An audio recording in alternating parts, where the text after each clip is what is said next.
Արցախի հանրապետության ներկայացուցչության կորսված շենքը Սամվել Շահրամանյանի առգրավված հեռախոսը Մարկո Ռուբիոյի Հայաստան կատարած մեկժամյա այցը հայ-ռուսական բարեկամության չորացող ծաղիկները բոլորի աչքի առաջ գաղտնիք հայտարարված զինտեխնիկան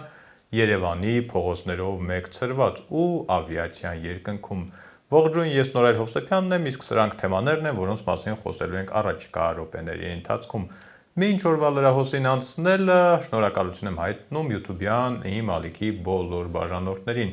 իսկ նրանց, ովքեր դեռ չեն բաժանորդագրվել, սիրով հրավիրում եմ նախագծին հավատալու եւ աջակցելու համար շնորհակալություն Իվան Ավանեսյանին։ Սկսենք Արցախյան թեմաներից։ Արցախի հանրապետությունը սեփականազրկվեց սոցցանցում գրել է փաստաբան Ռոման Երիցյանը, դա որակելով որպես պատմական խայտառակություն։ Հայաստանի Հանրապետության վարչական դատարանը բավարարել է Հայաստանի Հանրապետության գլխավոր դատախազության հայցը եւ անվավեր ճանաչել Արցախի ներկայացուցչության շենքի նկատմամբ Արցախի Հանրապետության սեփականության իրավունքի պետական գրանցումը, հայտնել է փաստաբանը։ Որոշումը կբողոքարկվի Հայաստանի Հանրապետության վերաքննիչ վարչական դատարանում։ Ավելի վաղ փաստաբան Ռոման Երիցյանը գրել էր, թե առգրավել են Արցախի նախկին նախագահ Սամվել Շահրամանյանի հեռախոս, այդ մասին նա գրել էր նշելով, թե պատճառը 2023 թվականի սեպտեմբերին բենզալացակայանի հայտնի պայթյունի հետ է կապված։ Առաջին հայացքից ամեն ինչ կարծես համընկնում է, ի վերջո Շահրամանյանը այդ ժամանակ Արցախի նախագահն էր ու եթե գործը քննվում է, գուցե նրա հեռախոսից իրավապահները կարողանան ինչ որ հետաքրքիր կամ քննությանը օգտավեր բան գտնել։ Այստեղ պարզապես մի փոքրիկ խնդիր կա, ըստ փաստաբանի առգրաված հեռախոսը արտադրվել է 2025 թվականին ողբերգական պայթյունից մոտ 2 տարի անց։ Ինչևէ, ապագայում հավանաբար այս հանելուկի պատասխանը կլսենք։ Շարունակենք Արցախյան թեմատիկան ու ընկնենք հայաստանյան ընտրարշավի պղտոր ջրերը։ Տնային կալանքի տակ գտնվող Սամվել Կարապետյանը այս անգամ մի խումբ արցախցիների հետ է հանդիպել։ Խոսել է անսպասելի բաց ու անկեղծ փաստացի հերքելով իրեն վերագրվող խոստումները, թե ամեն ինչ կանի Արցախը շուտ ապույտ վերադարձնելու համար։ Չէ, Արցախից չի հրաժարվել, բայց բաց տեքստով հանդիպման մասնակիցներին ու ի դեմս նրանց բոլոր արցախցիներին, հավանաբար ոչ միայն նրանց, ասել է, որ այս փուլում Արցախ վերադառնալու, առավել ևս Արցախը վերադարձնելու հարցը ուժեղ Հայաստանի օրակարգում չէ։ Իհարկե, յուրաքանչյուր արցախցի քաջ գիտակցում է, որ այսօր չի լինելու Արցախի վերադարձը, չի լինելու 5 տարի հետո, դրա համար պետք է պետությունը ուժեղանա, պետությունը ունենա հատուկ ռազմավարություն, նորից վերակառուցենք մեր բանակը, բայց կցանկանայի ձեր դիրքորոշումն էլ լսել։ Մենք Արցախի ժողովրդի անվտանգ վերադարձի հարցը կլուծենք դիվանագիտությամբ, ճիշտ դիվանագիտությամբ, չհանձնելով մեր շահերը, չհանձնելով արցախցիների շահերը։ Մեր առաջի խնդիրը լինելու է արցախահայության արժանապատիվ կյանքը ապահովել Հայաստանում։ Զուգահեռ զբաղվելու ենք վերադարձի իրավունքը ստանանք։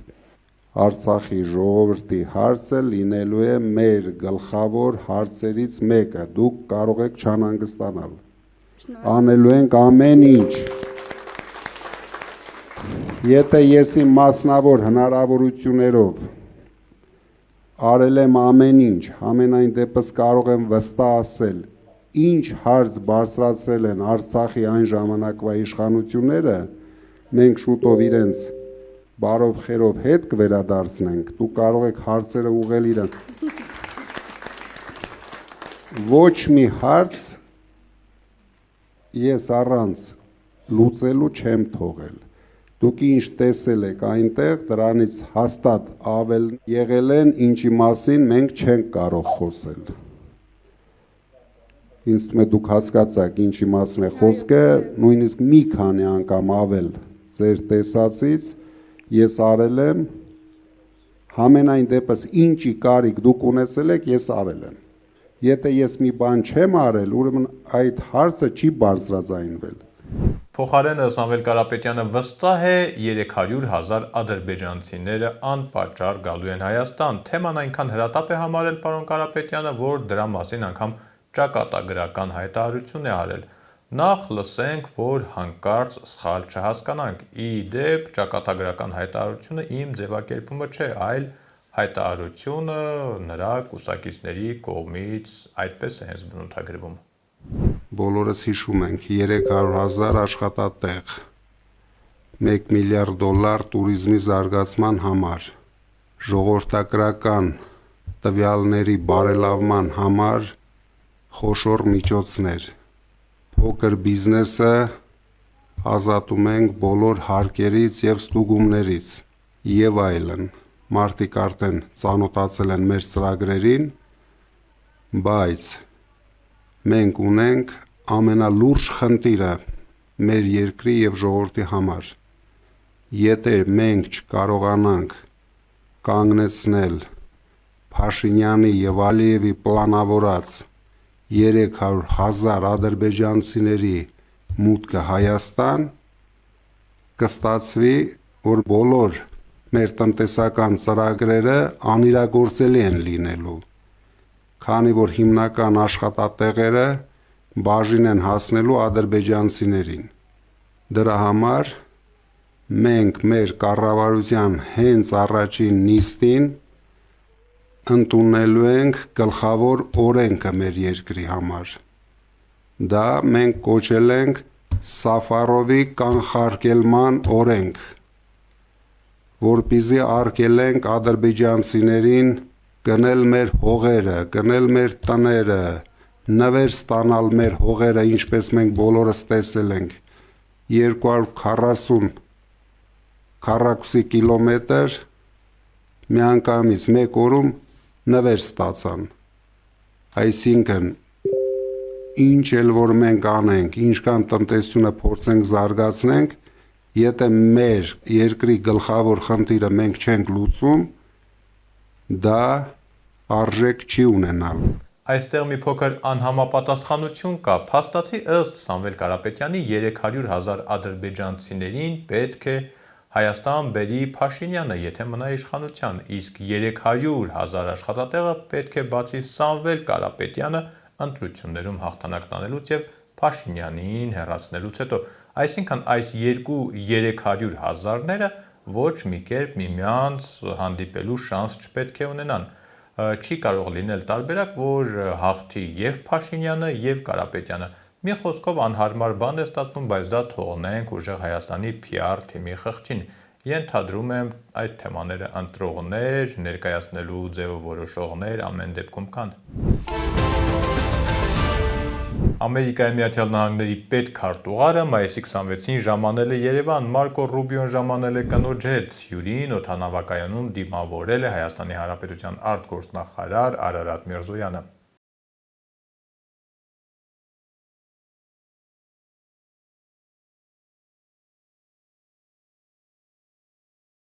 Նեղ եւ ընդլայնված կազմերով հանդիպումներից հետո տեղի է ունեցել Հայաստանի եւ Ամերիկայի Միացյալ Նահանգների միջև երկկողմ փաստաթղթերի ստորագրման արարողությունը։ Փաստաթղթերը ստորագրել են Հայաստանի Հանրապետության արտգործնախարար Արարատ Միրզոյանը եւ Ամերիկայի Միացյալ Նահանգների պետքարտուղար Մարկո Ռուբիոն։ Նախաստորագրվել են Հայաստանի Հանրապետության եւ Ամերիկայի Միացյալ Նահանգների միջև TRIP-ի նախագծի վերաբերյալ ռազմավարական համագործակցության մասին շրջանակային համաձայնագիրը ստորագրվել է Հայաստանի Հանրապետության եւ Ամերիկայի Միացյալ Նահանգների միջև համապարփակ ռազմավարական գործընկերության կանոնադրությունը, ինչպես նաեւ երկու երկրների միջև կարևորագույն հանքանյութերի եւ հազվագյուտ հանածոների արդյունահանման, մշակման ոլորտում մատակարարման ապահովման շրջանակային հուշագիրը։ Փաստաթղթերը, ինչպես նշեցի, ստորագրել են Հայաստանի Հանրապետության արտգործնախարարը եւ պետքարտուղար Մարկո Ռուբիոն։ Նախաստորագրվում է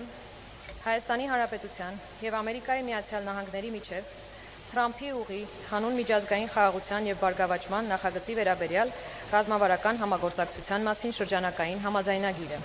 The Framework Agreement between the United States of America and the Republic of Armenia on strategic cooperation concerning the Trump Road for International Peace and Prosperity is being initialed. Ստորագրվում է Հայաստանի Հանրապետության եւ Ամերիկայի Միացյալ Նահանգների միջև համապարփակ ռազմավարական գործընկերության կանոնադրությունը։ The Charter on Comprehensive Strategic Partnership between the United States of America and the Republic of Armenia is being signed. Ստորագրվում է Հայաստանի Հանրապետության եւ Ամերիկայի Միացյալ Նահանգների միջև կարևորագույն հանքանյութերի եւ հազվագյուտ հանածոնարի արդյունահանման եւ մշակման ոլորտում մատակարարման ապահովման շրջանակային հուշագիրը. The framework for securing of supply in the mining and processing of critical minerals and rare earths between the United States of America and the Republic of Armenia is being signed.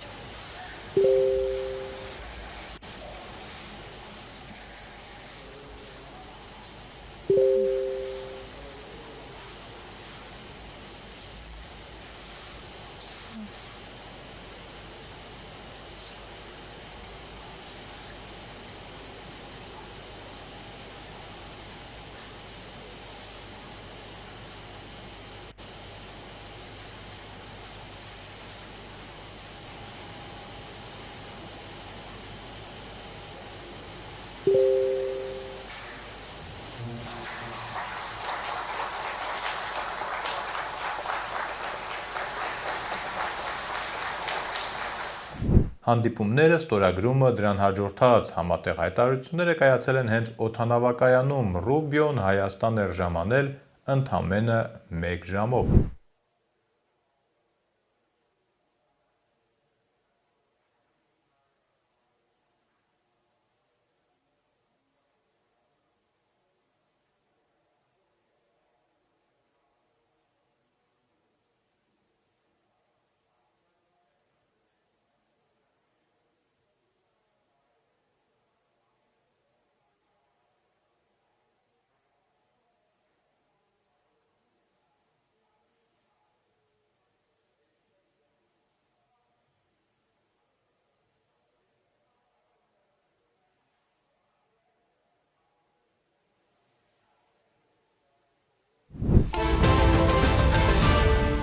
Հայաստան-Ռուսաստան հարաբերությունները այս շրջանում իրենց ամենալավ օրերը չեն ապրում։ Այս պահին չորանում են ծաղիկները, տուժում Հայաստանում ծաղիկ արտադրողները։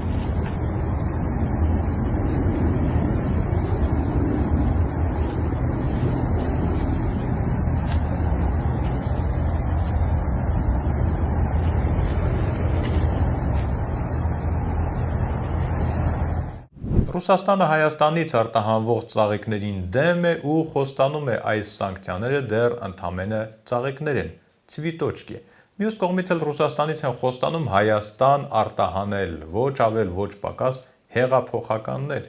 Ըստ օրերս հրապարակված գաղտնալսումների, եթե հանկարծ Փաշինյանը ընտրվի, բերևարոտ է լինելու, ընդ որում եթե ներսի հայերի ուժը չպատի կամ խելքը չկտրի, դրսից օգնության կգանք։ Մի խոսքով լսենք հակակոռուպցիոնի հրապարակած հերթական գաղտնալսումների արդյունքները։ Ռուսաստանից մասկվայց կոնֆլիկտ ասում են, որ հանգարց եթե անգամ անցնի էլ Նիկոլը Բերևարոտ ով ուժեղ տղա է, հիմա կոնկրետ աղենչկա 830 հոգի հակալիստ է Ռուսաստանի 830 հոգի այդ ֆիրմայում հայ աշխատող կա 830-ին, ասում է տնօրենն է, իր ազգանունը ռուսագանը ջոգեր, բայց ինքը հայ է, իր մերը հայ է։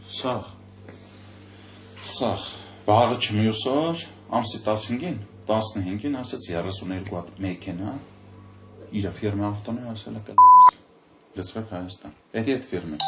նույնը կրասեն ասկում են անում։ Զարմանալի զուգադիպությամբ գրեթե նույնպիսի խոստում էլ, գրեթե նույն պահին տվել է Քոչարյանը։ Ճիշտ է, ոչ թե բերևարոտ է ասել, այլ հեղափոխություն, բայց իմաստը ընդհանուր առմամբ նույնն է։ Ժողովուրդ ջան, եթե փորձեն լկտիաբար հաղթանակը տանել մեզանից, ուրեմն ստանալով են հեղափոխություն։ Հունիսի 7-ից առաջ մայիսի 28-ն է լինելու, վերջերս պարզվեց, որ այդ օրը զորահանդես է կազմակերպելու։ Ըստ ավելի վաղ տարածված տեղեկությունների պետք է լիներ զենքի սպառազինության ցուցադրություն։ Չեմ կարող երդվել, թե ցուցադրությունից զորահանդես անցումը կապ ունի քարոզարշավի հետ, գուցե ունի, գուցե ոչ, բայց ինչպես ասում են, խնդիրը սա չէ, պարատ, տակ պարատ։ Ինձ ամենաշատը ուրախացրեց, ավելի ճիշտ տրամադրությունս ամենաշատը բարձրացրեց Պաշտպանության նախարարության նախազգուշացումը, որ մինչև զորահանդեսը արգելվում է սպառազինության ու տեխնիկայի նկարահանումը, նկարահանած նյութերը տարածելը։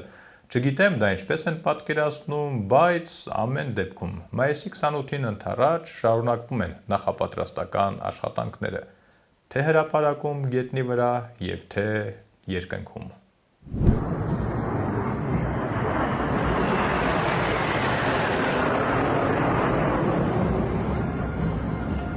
Հետաքրքիր նորություններ կան ոչ միայն երկնքում, այլև գետնի վրա։ Չգիտեմ զորահանդեսին կլինի թե ոչ, բայց համացանցում այս օրերին բավական ակտիվ մեկ այլ տեխնիկայի տեսագրություն է տարածվում հայկական ականանետ անիվների վրա։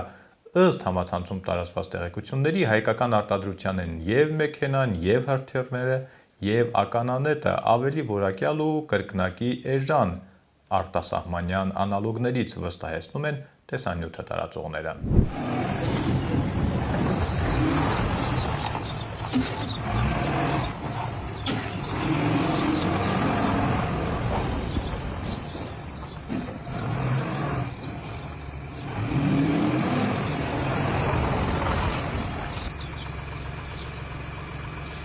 Այսքանն ենք նախատեսել, ամուր եղեք ու մի քիչ էլ զգույշ, կհանդիպենք։